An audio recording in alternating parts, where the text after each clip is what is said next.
I'm using play to tackle really hard issues, right? Toxic masculinity.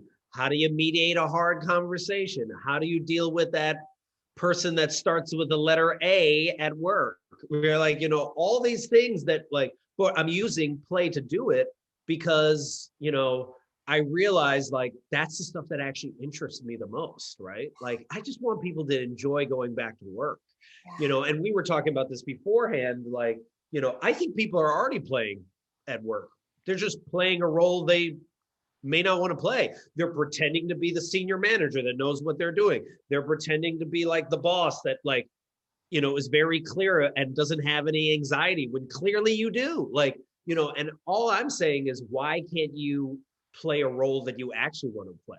The reason why a lot of people get ill and sick, like, or get that bad feeling on a Monday when they don't want to go to work, is because they have to pretend to be somebody for like the next 40 to 60 hours.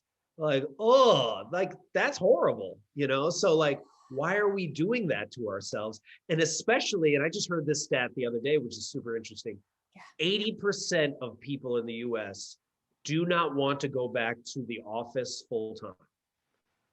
Like, dude, like, yo, that means like these bosses have to figure out reasons for them to come back. They need to bring fun back to the office because you got to give them a reason, because if you force them to come back, they're going to quit.